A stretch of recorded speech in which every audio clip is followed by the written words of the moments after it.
മുസ്ലിം ലീഗിൻ്റെ പഞ്ചായത്ത് കമ്മിറ്റിയുടെ പ്രസിഡന്റ് നിസാർ, യോഗത്തിൽ പ്രവർത്തനം നടത്തിയ അബൂബക്കർ സാർ, അതുപോലെ സ്വാഗതം ആശംസിച്ച 1-ാം വാർഡ് മെമ്പർ അബൂബക്കർ,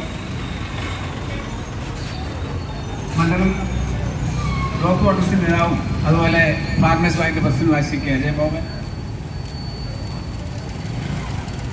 നമ്മുടെ ജനപ്രതിനിധികളുടെ പ്രതിഷേധ ജ്വാലയിൽ അണിനിരക്കുന്ന 1-ാം വാർഡ് മെമ്പർ അബൂബക്കർ, 2-ാം വാർഡ് മെമ്പർ KM വൈദി, 3-ാം ward member standing committee chairman കൂടിയായിട്ടുള്ള പരീസ് മുഹമ്മദ്, 4-ാം വാർഡ് മെമ്പർ റഷീദ അൻസാരി, 8-ാം വാർഡ് മെമ്പർ ഷാജിമോൻ, അതുപോലെ 10-ാം വാർഡ് മെമ്പർ ഷിബി ബോബൻ എന്ന നിലയിൽ ഇത് കേവലമായ ഒരു രാഷ്ട്രീയ വാഗ്വാദത്തിനോ വാക്പോരിനോ ഉള്ള വേദിയല്ല, മറിച്ച് 4 വർഷം മുമ്പ് ഇതേ വേദിയിൽ മലയാളം സംഘടിപ്പിച്ച, അതുപോലെ കോതമംഗലത്ത് KCV സംഘടിപ്പിച്ച മീറ്റ് ദ കാൻഡിഡേറ്റ് പരിപാടിയിൽ പറഞ്ഞ കാര്യങ്ങൾ നമ്മളൊന്നും മറന്നുപോയിട്ടില്ല. അതിൻ്റെ വീഡിയോകളും മറ്റുമൊക്കെ നമ്മുടെ കയ്യിലുണ്ട്. പല്ലാരിമംഗലം പഞ്ചായത്തിൽ നാളുകളായി ഭരണം നടത്തുന്ന മുസ്ലിം ലീഗിൻ്റെയും UDFിൻ്റെയും ഭരണസമിതി എങ്ങനെയെങ്കിലും തകർത്തുകൊണ്ട് അവരുടെ നേതൃത്വത്തിൽ ഭരണത്തിന് ഉണ്ടാകണം എന്നതിൻ്റെ അടിസ്ഥാനത്തിൽ അങ്ങനെ ഒരു ചിന്തയുമായി ഇവിടെ ചില വാഗ്ദാനങ്ങൾ പറയുകയുണ്ടായി. ലൈഫ് ഭവന പദ്ധതി സർക്കാരിൻ്റെ വലിയ പ്രോജ്വലമായ പദ്ധതിയാണ്. ആ പദ്ധതി ഇവിടെ 1000 പേർക്ക് വീട് നൽകും. അതുപോലെ ഗ്രാമീണ റോഡുകളൊക്കെ സഞ്ചാര യോഗ്യമാക്കും. പഞ്ചായത്തിന് മുതൽ ഈ വരുന്ന 5 വർഷക്കാലം ഒരു സ്പിൽ ഓവർ പ്രൊജക്റ്റും ഉണ്ടാകില്ല.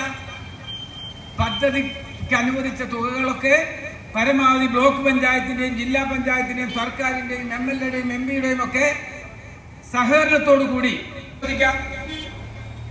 ഈ പഞ്ചായത്തിൽ കഴിഞ്ഞ 4 വർഷക്കാലമായി ഭരണം നടത്തുന്ന ഭരണസമിതി അവിടെ കൂടെയുള്ള മെമ്പർമാരെ മാത്രമല്ല, കഴിഞ്ഞ കാലങ്ങളിൽ KP മക്കാർ സാഹിബിന്റെ കാലം മുതൽ നമുക്ക് വിജയിച്ച ആളുകളെ അവരുടെ തോളിൽ കൈയിട്ട് അവരെ സഹകരിപ്പിച്ച് വികസന കാര്യങ്ങളിൽ മുന്നോട്ട് പോകാൻ കഴിഞ്ഞില്ലെന്ന് മാത്രമല്ല, കഴിഞ്ഞ KP മക്കാർ സാഹിബിന്റെ കാലം മുതൽ നമ്മൾ പിന്തുടർന്ന ഒരു പാരമ്പര്യമുണ്ട്.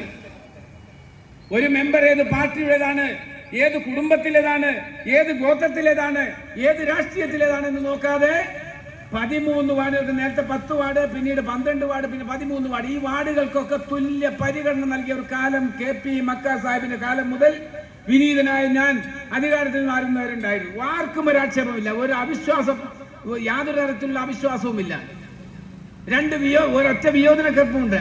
അങ്ങനെ ഈ പ്രദേശത്തെ ജനങ്ങളെ ആകമാനം ഒന്നായി കണ്ടുകൊണ്ട് നമ്മൾ മുന്നോട്ട് പോവുകയായിരുന്നു.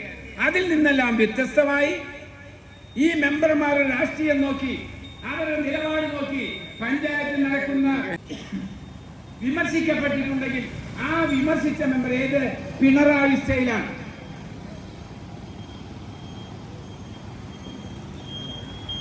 പിണറായി സ്റ്റൈലാണ്.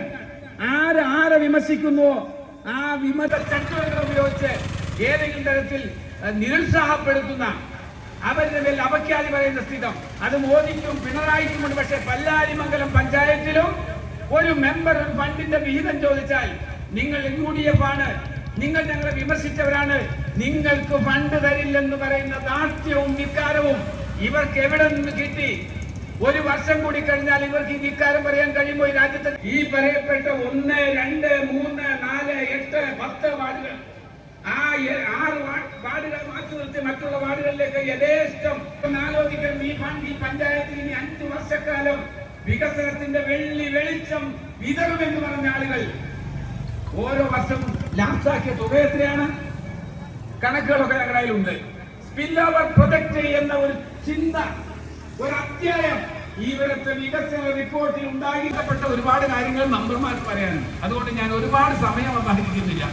ഞാൻ പറഞ്ഞു വന്ന കാര്യം, മുസ്ലിം ലീഗ് പോലുള്ള പാർട്ടി ഇത്രമാത്രം പ്രസിദ്ധമായ കാര്യങ്ങളുള്ളപ്പോഴും തങ്ങളുടെ 1 മാസത്തെ ശമ്പളം മുഴുവനായി മുഖ്യമന്ത്രിയുടെ ഫണ്ടിലേക്ക് കൊടുത്ത പാർട്ടിയാണ് UDF, ഇന്ത്യൻ നാഷണൽ കോൺഗ്രസും മുസ്ലിം ലീഗും കേരള കോൺഗ്രസും.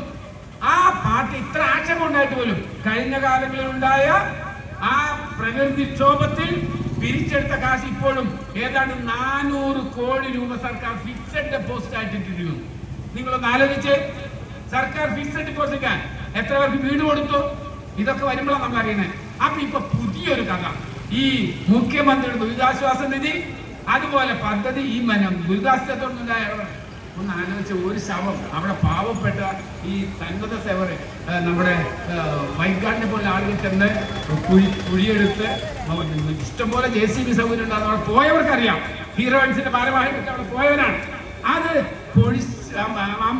ജനങ്ങളെല്ലാം കുഴിച്ചിട്ട് തന്നെ ഒരു ബോഡിക്കല്ല, ഒരു ചെറുവിരൽ കുഴിച്ചിട്ട് അതിനുൾപ്പെടെ 10,000 രൂപ വെച്ച് ചെലവ് എഴുതിയ ഒരു സർക്കാർ ഇത്ര നാണം വിട്ട വർഗം ഇവരെല്ലാം പിച്ചച്ചട്ടിയിൽ കഴിക്കുന്നു കേൾക്കുന്നത്. പക്ഷേ ഇതിനേക്കാൾ മേച്ഛമായ ഒരു സമീപനം സ്വീകരിക്കുന്ന സർക്കാർ അങ്ങനെയുള്ള കാലഘട്ടം ഉള്ളപ്പോഴും പൈസ അനാവശ്യമായി എഴുതിയെടുക്കുമ്പോഴും ഇനിയും എഴുതിയെടുക്കുമെന്ന് നമുക്ക് ബോധ്യമുള്ളപ്പോഴും UDFന്റെ മുഴുവൻ MLA-മാരും അവരുടെ ഒരു മാസത്തെ മുഴുവൻ പൈസയും, അതുപോലെ നിരവധിയായ UDFന്റെ നേതാക്കൾ, പോഷകങ്ങൾ, യൂത്ത് ലീഗും യൂത്ത് കോൺഗ്രസും യൂത്ത് ഫണ്ടും ഒക്കെ ഈ ഫണ്ടിലേക്ക് പൈസ കൊടുക്കുന്നു.